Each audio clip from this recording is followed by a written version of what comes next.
ang ating first guest. Nakapag-share na rin yata si Sir Jomi, no? Sa kanyang mga social media pages. Ayan, oo, so solid yan. So papasukin na natin, no? Pinoy Fear Factor winner, Jomi Chotico. Hi. Good evening. Magandang gabi sa inyong lahat. Ayun, di ba? Magandang gabi, Sir Jomi. Kami nagpapasalamat dahil nung araw pinapanood ka namin, no? Sa Fear Factor. Tapos ngayon kasama ka na namin dito sa aming programa. So ngayon pa lang nagpapasalamat na kami sa pagkakataon na makakwentuhan ka namin ngayong gabi, sir.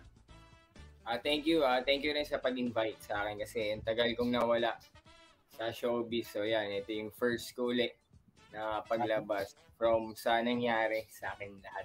Ayun, di ba? Pero ibig sabihin nun, hindi ito yung first and last, ha? Kumbaga, first of the many. First of the many to, Sir Jomi. Definitely. Sunod-sunod pa tong mga mag-feature sa'yo and everything. No? Kung maagaga pa kitang nakilala, baka naratrat na natin yung last year. Pero hindi pa naman uli ang lahat. Marami pa tayong pwedeng ipa-expose, no? Makapapa-expose natin si Sir Jomi dahil maganda ang kanyang kwento. Well, anyways, bago natin, no, talakayin yung mga inspiring na napagdaanan mo, mga lubak, no, na napagdaanan, pag-usapan muna natin yung origin story. Ano ba ang pangarap ni Sir Jomi Chotico nung ikaw ay bata pa? Dahil syempre, alam naman natin, good looking ka. Naisip mo ba noon na mag-artista, ganyan? Actually, ang story ako noon, no, before nakagraduate ako business management. Mm-hmm. So, akala ko pag-graduate is managerial trainee kaagad. Hindi pala gano'n. Meron palang years. Alam mo, boss agad. Diba? Kasi graduate ako So, hindi ko alam na may gano'n. So, nagtrabaho ako malapit sa ABS sa may Eskinita. Nagtrabaho ako ng waiter para dun sa experience. Kaso yun, hindi ko siya kaya, nag-awal ako 1 month lang. Pero yung pressure, tama. Hindi ko kaya kasi yun, ang hirap pala. So hindi ko na ginawa. Pero kasi 'di ba dahil malapit siya sa ABS. So every time na pumupunta ako roon, naglalakad ako, nakikita ko yun yung may mga ilaw niya noon.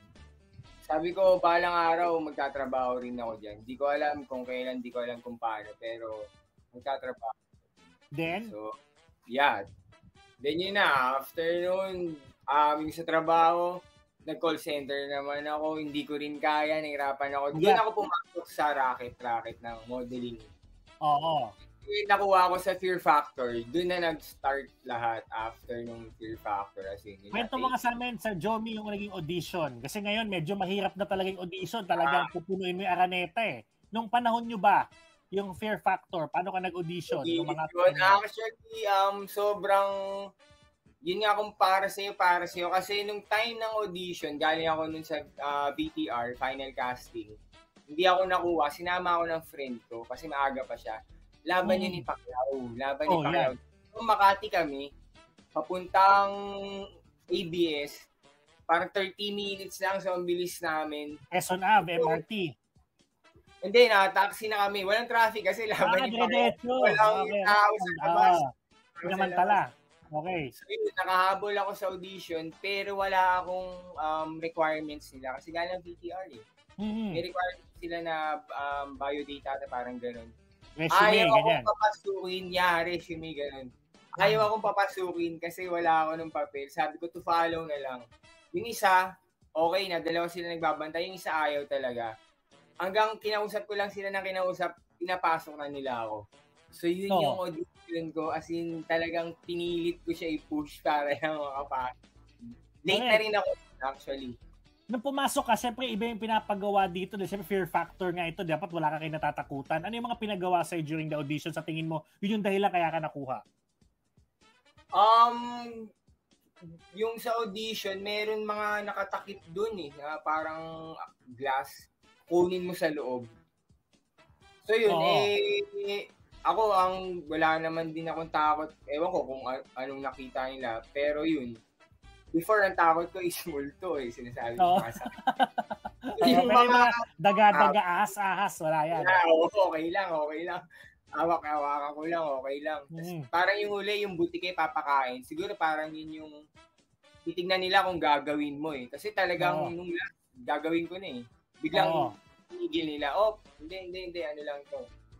So, test lang. Test lang. Ayun. Kumbaga, pagka-fearless mo. Kumbaga, dahil syempre yung pangarap eh. Na kumbaga, nandiyan ka na, hindi mo sinasayang, di ba? Then, nung nandun ka na sa loob, kamusta yung experience? Bigyan mo kami ng sinasabi natin, kumbaga, summary no experience mo na nakapasok ka na doon, lahat ng tao nanonood sa inyo. Medyo patok ka nun kasi mahaba yung book mo eh. Di ba, may amats yung mga tao sa mga F4, wala pang OPA during that time eh, di ba? So parang paging fan favorite ka ng mga kababayan natin. So, kamusta yung experience during that time sa Fear Factor? Wild. Kasi instant yung fame and fortune. Kasi yun, nanalo ko eh. So, ang wild, pagbalik nandito after nung, nagma-mall tour na kami. Kasi yung ang gulo ng tao, dun ko siya na-experience lang yung ganun. First time ko yung na-experience. Na ang sarap sa feeling kasi nakakapagpasaya ako ng tao nang wala naman akong ginagawa. Oo, like kumaway ka lang sa kanila, malaking bagay yun. Yeah. So kung wala sila, wala rin ako pa rin, di ba? Kasi wala magsusupport sa akin. Pero yun nga, sa akin, nangungulit lang ako ng show na noon. Ang sarap sa feeling ko. Nangungulit lang ako eh. So, yun yung feeling, ang sarap, yung energy na binibigay nila. Oo. Then, gusto ko din malaman, Sir Jomi, nung time na, kumbaga, kasagsagan, no? Nung, kumbaga, left and right, talagang lahat gustong-gusto ka ng tao, yung kaliwat kanan yung mga project. Sino yung mga di mo malilimutan nga, kumbaga, nakadaupang palad mo sa industriya natin na hindi mo inaakala na, grabe, kakausapin pala ako nito, makakatabi ko pala to. Yung mga ganyang experience, sino-sino? Ayun, sila Juday, sila Ryan. Kasi syempre, before pinanood ko lang sila, tapos naging kaibigan ko pa. Tapos kung sino-sino na ron na nakausap ko, na napapanood ko lang dati, sila Derek, sila Derek Cathy. Parang, si Derek Cathy parang siya yung naging nanay ko sa showbiz. Kasi kung paano ganun siya, hands-on siya sa tao. Kung ano yung kailangan mong emosyon, sa kanya ko yung natutunan eh. Dadaling kanya. So, doon ako mas natuto sa acting dahil dun sa... So, yun yung turing ko sa kanya para talaga siyang nanay na nurture ka eh kung paano ka matuto mag-act. Yun, isa siya sa hindi ko makakalimutan yun. Ayun, no. So, during the time ng peak mo, no, Jomi, gusto ko lang din malaman, syempre, di ka naman namin natututukan 24 hours, no? Dumating sa time na napapagod ka, dumating ba sa point na parang nagsuplado ka, sinusungitan mo ng mga tao, o kumbaga di ka naman nagbago at all? Hindi naman, pero may time na gusto ko lang ng oras sa sarili ko, parang yun yung nawala sa akin. Hinahanap-hanap mo. Oo, hinahanap yung, kasi simple lang ako, gusto ko lakad dito, relax dito. Nawala yung ganun. So, parang nabigla rin ako, bakit di ako maka-relax na lang dito, tambay ako dito, bakit di ko na magawa yun? So, yun, parang yun yung ng fame, parang kapalit. May kapalit siya, yeah. Ayun. Then, paano nag-concede dito? I mean, paano siya yung limelight, kumbaga paano siya unti-unting nag-fade? Ano ba ang mga nangyari, Jomi? Yun, nawala kasi ako. Pero nung time na yun, bago ko kasi ma-set up makulong, na rin eh, na yun nung career ko, ang nagko-cosmo na ako nung, ang tinetaping ko nun is Bridges of Love. Okay, kay Jericho. Yeah. Diba? Yeah. Paolo Abilino. Yun yung unang nag-taping nun. So, si Jericho, ako si Paolo Abilino. Yun yung character ko na, pero yun nga, dahil may nangyaring gano'n, nawala ako. Sayang, parang gano'n, yung time na yan. Yun na sayang. Then, after nun, ano ba sa tingin mo naging factor, bakit mo napagdaanan? Kumbaga yun, nakulong ka, ano ba nangyari dito? Yung kaya mo lang ikwento, pero yung mga di na pwede, okay lang na naman na di mo ma-share sa amin. I mean, paano ka napunta doon? Kasi okay naman yung kalagayan mo kung titignan natin, di ba? Nasa iyo lahat, kumpleto, kabagang mo lahat ng mga di ba? Kabagang mo lahat ng mga haligi like si Derek Cathy. Kumbaga, ipagpatuloy mo lang, hindi ka nila papabayaan. So, bakit sa tingin mo nagkaroon ng downfall, Jomi? Sa work, wala kasi naging kaibigan ko sila. Actually, tinetext na nga lang nila ako. Yung role na yun, akala ko parang support lang ako na ewan. Kasi tinext lang sa akin siya, so walang audition. So, may kasi kaibigan mo na eh. So, alam nila kung ano yung character nito. Tama. Yung kaya mong gawin. Yeah. Kilala na nila eh. So mas madali na sa akin nun. Pero yun nga, personal yung nangyari sa akin eh. Nung pinaset up ako nung yun. Nung ex ko.